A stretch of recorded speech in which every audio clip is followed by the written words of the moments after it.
Hi everyone, welcome back. We've got a brand new story to share with you. So let's begin. My name is Eric. When my wife made a joke that revealed exactly how little she respected me in front of our friends, it broke something inside of me. I'd been married to Madeline for 7 years. We'd met in our mid-20s, dated for 2 years before getting married. In the beginning, things had been good enough, although we had our ups and downs. We built what looked from the outside like a successful life. I worked as a senior financial analyst at an investment firm, but with excellent compensation.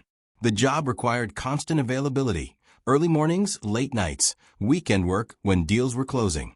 Madeline worked part-time as a marketing consultant. Freelance work, mostly from home with flexible schedule. She made decent money, but nothing close to what I brought in.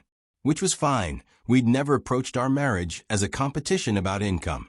But over the past couple of years, something had shifted in our dynamic. We'd gone from partners to something more like roommates. The warmth had drained out of our relationship gradually. So slowly, I hadn't noticed it happening until I looked up one day and realized we barely talked anymore beyond logistics. The emotional intimacy had evaporated. We'd have dinner together and sit in silence, both on our phones. Would go to bed at different times. Had stopped having sex regularly. Maybe once a month, mechanical and unsatisfying when it did happen. Madeline had become subtly dismissive of me. Small comments that accumulated over time. About how I wasn't fun anymore. How I was always working. How I'd become boring and predictable. But in the same breath, she'd complain if I suggested cutting back on expenses. Would get upset if I mentioned maybe we should scale down our lifestyle so I could work less. She liked our 5-bedroom house. Liked the luxury SUV she drove. Liked the expensive dinners out, the weekend trips, the designer clothes, the high-end gym membership. And I provided all of it. Worked the extra hours, took on the additional projects. Sacrificed my time and energy to maintain the lifestyle she wanted. I believed, maybe naively, that a good man provides for his family without excuses. That part of being a husband was ensuring financial stability and comfort. That my exhaustion and stress were just the price of being responsible. But I was tired, bone-deep tired. Not just physically, but emotionally tired of working myself to exhaustion for someone who showed no appreciation for the sacrifice. Madeline never acknowledged that the life she enjoyed came from me being at the office at 7 in the morning and not getting home until 8 at night. Never seemed to connect her lifestyle with my absence. Things between us got more serious about a year ago. There were small digs disguised as humor. About my performance in bed with a laugh that was supposed to take the sting out of it, but didn't. About how I dressed too conservatively. How I never wanted to go out anymore. How I'd rather work than spend time with her. All delivered with a smile and a tone that says, "I'm just kidding," while making sure the criticism lands. I tried to address it a few times, but it always ends with things getting worse. I asked her why she felt the need to put me down, even jokingly. She'd get defensive. Say I was being too sensitive. That she was just teasing, and I needed to lighten up. That if I didn't like her jokes, maybe I should try being less boring. So I'd stopped bringing it up. Just absorbed the comments, and tried to tell myself it didn't matter. Then one Saturday evening, our neighbors were hosting their usual backyard barbecue. They'd started doing it the previous summer, inviting everyone on our street for casual socializing. Good food, drinks, conversation. Usually a nice time. Madeline had been looking forward to it all week. We walked over around 6. Our neighbor had a beautiful backyard with string lights and a built-in grill. About 15 people were already there. Other neighbors we knew casually, plus a few friends of our neighbor. The evening started normally. Drinks, small talk, good food. I had a beer and talked to the host about a home renovation project he was planning. Madeline circulated, wine in hand, laughing and chatting with different groups. As it got darker and people got more drinks in them, the conversations became more playful. There were more teasing and joking. Another neighbor started a conversation about celebrity crushes, who everyone would want to be stranded on a desert island with. That kind of silly, harmless banter. Then this neighbor turned to Madeline with a mischievous grin. "Okay, But forget celebrities. If you could trade your husband for anyone here tonight, who would it be? Everyone laughed. It was clearly meant as a joke, the kind of playful question where you're expected to give a sarcastic non-answer or name your actual husband to be sweet. Madeline didn't hesitate. She looked around the yard theatrically. Then her eyes landed on a guy called Dylan. She pointed at him with a smirk. I'd gladly trade my husband for that guy. He seems like someone who'd actually be good in bed. A few people laughed uncomfortably. Others went quiet. I stood there holding my beer, feeling like I'd been punched in the chest. It wasn't just the content of what she'd said, comparing me unfavorably to another man in front of our friends and neighbors. It was the tone, the casual cruelty, the way she'd said it, making sure everyone knew she meant it even while pretending it was just a joke. And it was the pattern. This wasn't the first time she'd made comments about my sexual performance, about me being boring, about wanting something different, something better. But this was the first time she'd done it publicly, in front of people we had to see regularly, pointing at a specific man she'd trade me for. The laughter died down. People were glancing at each other, at me, at Madeline. The energy had shifted. I didn't raise my voice as I turned to Madeline with a slight smile and said calmly, "You wouldn't need to trade. He's all yours, if he's willing to take the mortgage, the bills, and your attitude." There was complete silence. You could have heard a pin drop. The Dylan guy looked uncomfortable as hell, suddenly very interested in his drink. Madeline's face went through several expressions, surprise, then embarrassment, then forced amusement. She laughed awkwardly. "Oh, come on, Eric. It was just a joke. Don't be so sensitive." I nodded slowly, took a sip of my beer. "Right. Just a joke." Then I turned to the host and asked him about the renovation project again, deliberately changing the subject. But the tension lingered.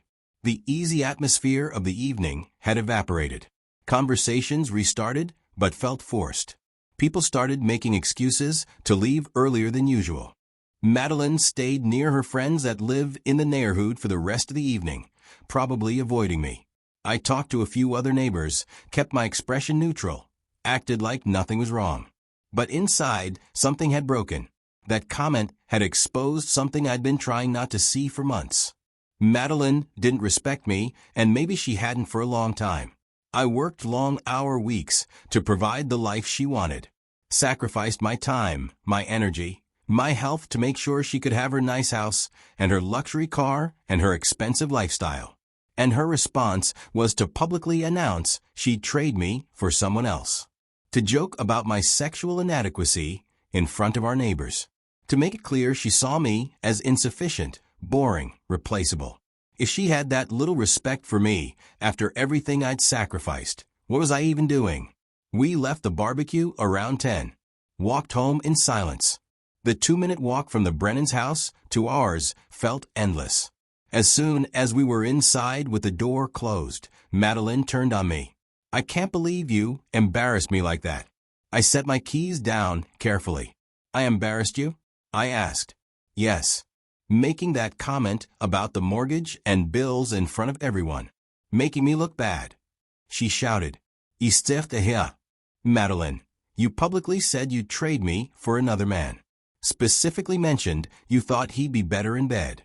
In front of our neighbors. People we see regularly. And you think I'm the one who embarrassed you." Her excuse was that it was a joke. Everyone was joking. I am the only one who got all sensitive and made it weird. It crossed the line. I reminded her, but she claimed that I am too sensitive and can't take a joke. I shook my head, felt this wave of exhaustion, not just from tonight, but from years of this. Respect isn't a punchline, Madeline. You don't get to shit on me publicly and then tell me I'm too sensitive when I don't find it funny. Instead of seeing things my way, she told me that it was one comment. I let her know that it wasn't one comment. It's been constant for over a year. Little digs here and there. She crossed her arms and said, "I never demanded anything." It was laughable to hear her say this, yet she complained every time I suggest scaling back. She liked the house and the car and the vacations, but resent the hours I have to work to provide them. You want the lifestyle without the cost. That's not fair, And tonight, in front of our neighbors, you made it clear you think I'm inadequate. That you'd rather be with someone else. That I'm not good enough." Madeline's expression shifted. Less defensive, more calculating. I walked past her toward the stairs because I felt like I've said enough. She immediately asked me where I am going. I replied, "To bed. I'm done with this conversation." I went to our bedroom and decided to take a shower. As I stood there in the bathroom, looking at myself in the mirror, I could see everything. I looked like someone who'd been grinding himself down, working constantly, sacrificing everything, for someone who felt comfortable with disrespecting me. And I realized something with perfect clarity. I was done. If Madeline had so little respect for me that she'd make that comment as a joke, then there was nothing left to save here. The marriage was over. Had probably been over for a while. I'd just been too busy working to notice, or too committed to the idea of marriage to accept it. But I saw it now. Saw it clearly. Over the following weeks, I became increasingly distant, pulling back emotionally. Stopped trying to engage with Madeline beyond the basics. I'd come home from work, make or order dinner, eat while reading the news on my phone, then go to my study, the spare bedroom I converted into a home office, and stay there until bedtime. Madeline noticed, but didn't seem concerned. Maybe she was relieved. Maybe she preferred the distance. We became true roommates. Polite, functional, empty. I kept working the same hours, making the same money, paying the same bills. But the motivation had changed. I wasn't doing it for us anymore. I was doing it because it was my job, and I'm not someone who stops doing his job just because his personal life is falling apart. But I started making other changes too. Quietly consulted with a divorce attorney, a man specialized in high-asset divorces. I explained the situation, showed him our financial documents, all the assets we'd accumulated over 7 years. The attorney was straightforward. Colorado is an equitable distribution state, meaning assets get divided fairly, but not necessarily 50-50. My higher income and the fact that I'd been the primary earner would be factors, but so would the length of the marriage and Madeline's contributions. I'd likely lose a significant portion of what I'd worked for. The house might have to be sold or bought out. Retirement accounts would be divided. Possibly some spousal support, though that would depend on several factors. It would cost me. Financially, definitely. Emotionally, probably. But staying would cost me more. Would cost me whatever self-respect I had left. I told the attorney to start preparing paperwork. No rush, but get everything ready. About 3 months after the barbecue, I'd had enough. Madeline's behavior had gotten worse. She'd become more openly critical. Would make comments about how our marriage had no passion, how she felt trapped in a boring life, but still expected the same lifestyle and never left. One evening, she was complaining about wanting to redo the master bathroom, talking about marble countertops and a soaking tub. Estimated cost around $30,000. I listened to her go through her Pinterest-inspired vision and then said calmly, "I'm not paying for bathroom renovations." She looked surprised. "What? Why not?" "We can afford it." "Because I'm filing for divorce. So any renovations would be pointless." The words came out matter-of-fact. Madeline stared at me. "What? I'm filing for divorce. I've already consulted with an attorney. Papers will be ready soon." She stood up from the couch. "Are you serious right now?" I told her that I am completely serious. She asked if it's because of what she said at that barbecue, telling me that was 3 months ago, and she thought we'd moved past that. I let her know that we didn't move past it. I just stopped caring. Her face flushed. She asked if I stopped caring. I told her that I stopped trying to fix this and about trying to make her happy.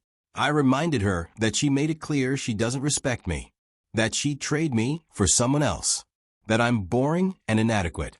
So fine. You're free. Go find someone more exciting. She claimed I was insane, that I am throwing away 7 years over a joke. But it wasn't a joke. It was how she really feel.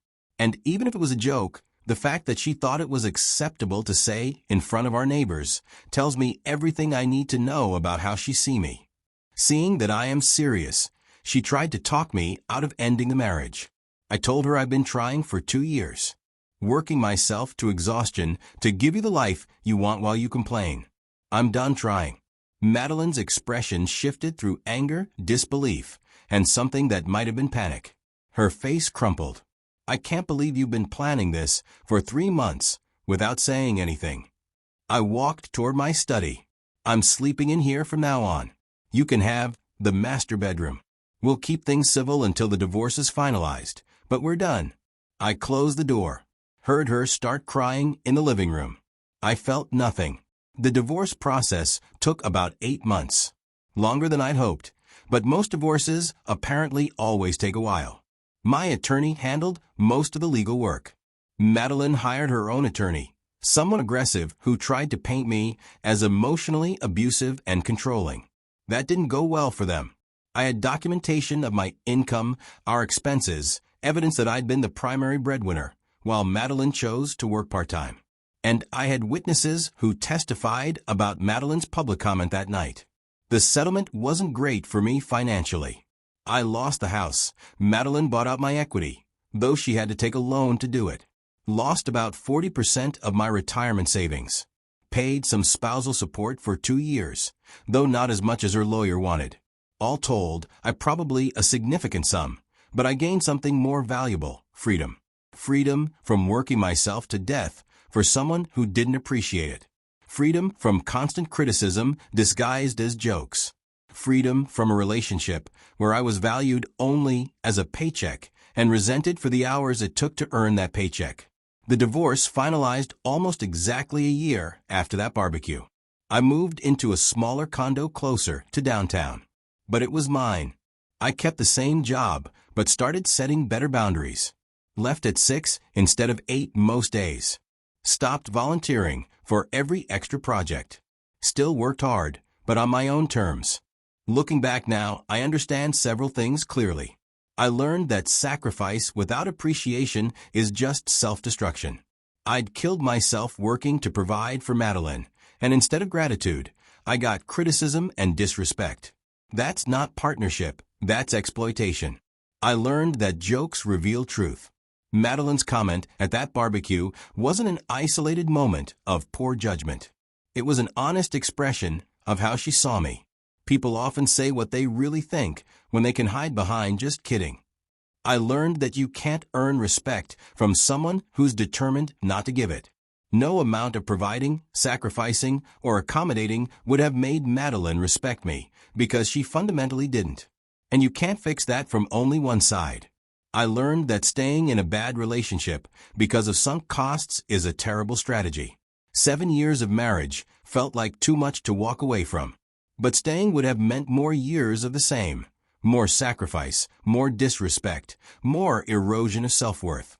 I learned that sometimes the most loving thing you can do for yourself is walk away. Not in anger or revenge, but in recognition that you deserve better than you're getting. Most importantly, I learned that my worth isn't determined by how much I provide or how much I sacrifice. I tied my identity to being a good provider, thinking that's what made me valuable as a husband. But Madeline's disrespect proved that providing isn't enough if there's no respect underlying it. Some people think I overreacted to one comment at one barbecue, that I should have tried harder, forgiven more, given counseling a chance. But those people didn't live in my marriage, didn't feel the constant drip of disrespect, didn't work 60-hour weeks only to be told they were boring, didn't sacrifice everything only to be told they weren't enough. That comment at the barbecue wasn't the problem. It was the revelation of the problem. The moment when Madeline said out loud what she'd been thinking for months or years. And I'm grateful she said it. Grateful for that moment of honesty, however cruel. Because it gave me the clarity I needed to finally walk away. Thank you for watching.